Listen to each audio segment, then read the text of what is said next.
Pada hari ini kita merayakan Hari Raya Kemerdekaan. Ini adalah saat di mana kita mau menengok kembali sejarah panjang bangsa, perjuangan bahkan penderitaan banyak orang yang telah mengorbankan jiwa dan raga demi kebebasan.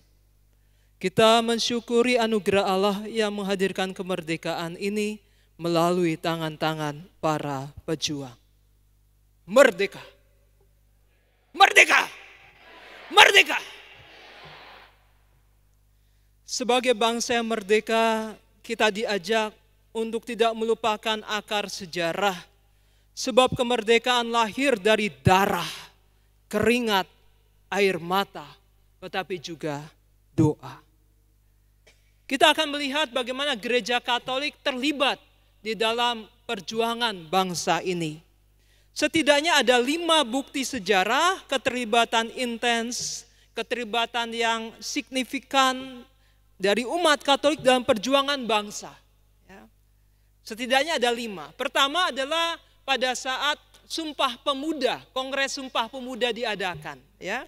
Itu salah satunya sidang pertama itu pada tanggal 27 Oktober sore itu diadakan di Gedung Pemuda Katolik. Jadi Sumpah Pemuda yang tahun 1928 itu sidang yang pertama diadakan di Gedung Pemuda Katolik. Kalau sekarang itu termasuk di dalam komplek Gereja Katedral Jakarta. Jadi kita melihat peran Gereja Katolik juga ada di situ ya. Kemudian jejak yang kedua adalah ketika Vatikan itu mendukung kemerdekaan bangsa ini. Jadi Vatikan itu adalah negara yang pertama, termasuk negara yang pertama yang mengakui kemerdekaan bangsa ini.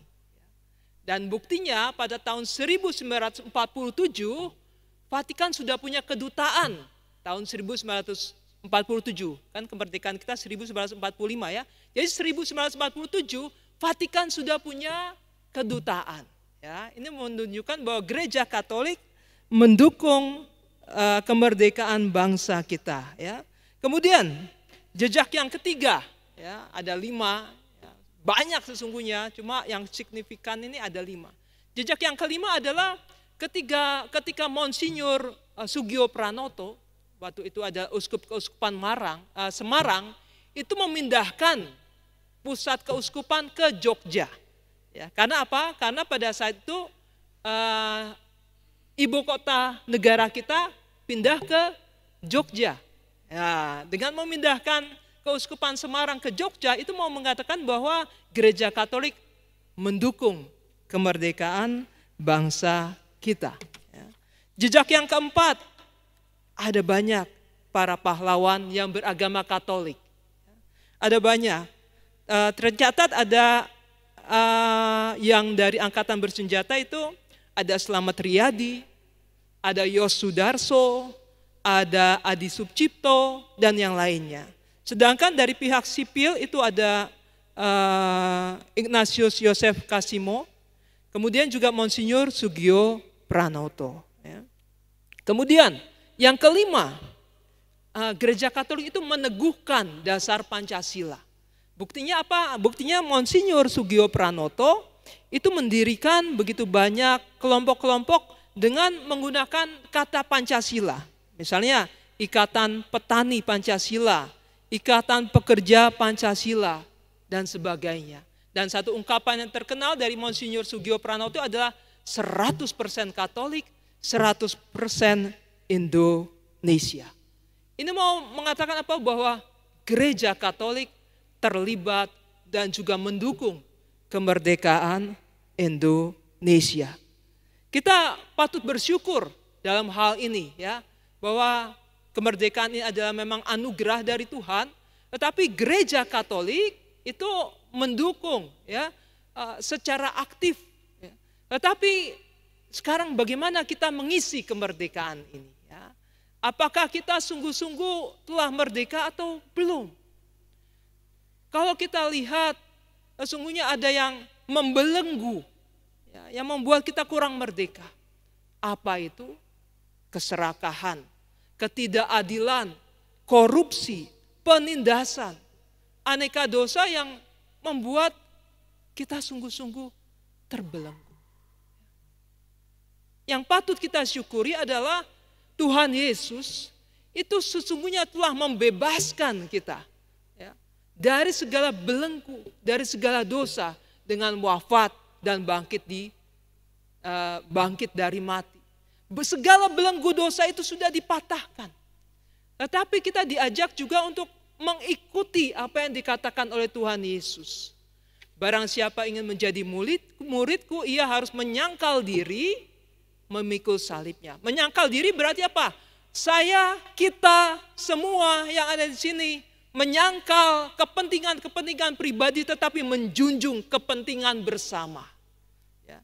Jadi keinginan-keinginan pribadi yang membuat orang lain tidak sejahtera, yang membuat orang lain tertindas, yang membuat orang lain terbelenggu, keinginan itu harus disangkal. Demi apa? Kesejahteraan bersama. Untuk apa? Kemerdekaan bangsa ini, ya, secara lebih mendalam. Kemudian Yesus mengatakan harus memikul salib. Memikul salib itu artinya apa? Salib itu adalah kasih. Kalau kita sungguh-sungguh memikul salib, maka kita ingin mengasihi orang lain. Kasih itu apa? Kasih itu bukan perasaan hanya romantis, hanya soal suka, enggak suka, bukan soal itu.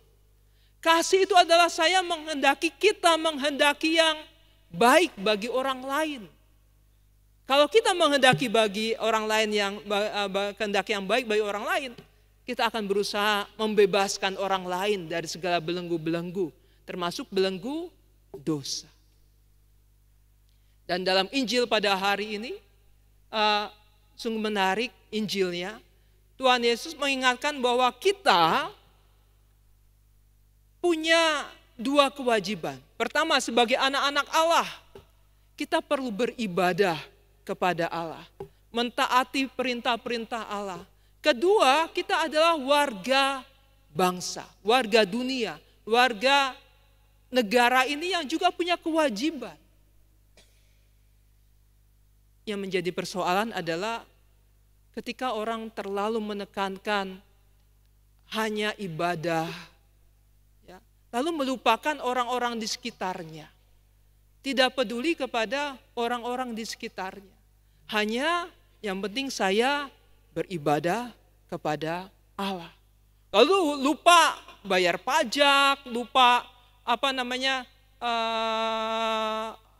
membangun orang lain, lupa memperhatikan orang miskin, lupa terhadap orang lain.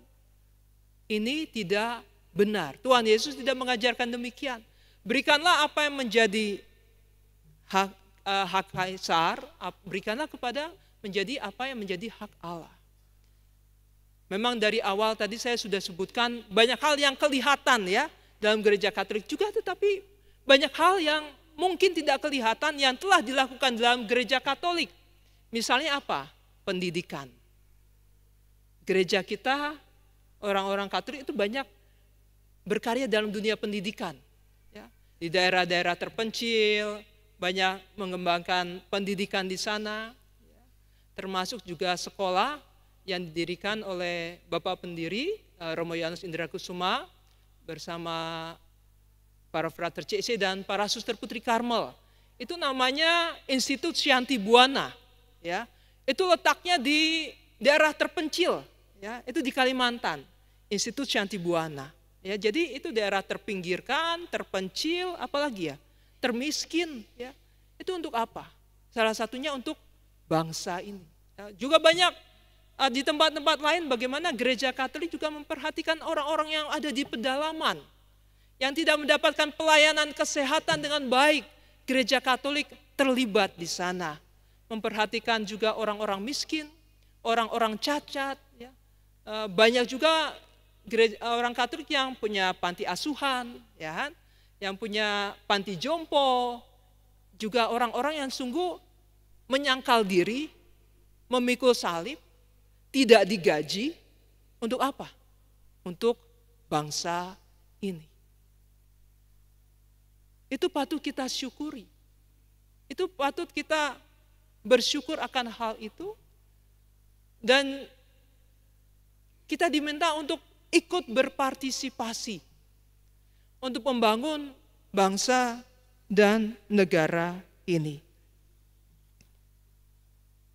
Sabda Yesus pada hari ini, juga pengorbanan Yesus di atas kayu salib, hendaklah itu mendorong kita untuk mengabdi Allah dengan sungguh-sungguh, untuk mengabdi bangsa dan negara ini juga sesama kita dengan sungguh-sungguh. Berikanlah kepada Kaisar apa yang wajib kamu berikan kepada Kaisar, dan kepada Allah apa yang wajib kamu berikan kepada Allah. Merdeka! Merdeka! Merdeka! Merdeka!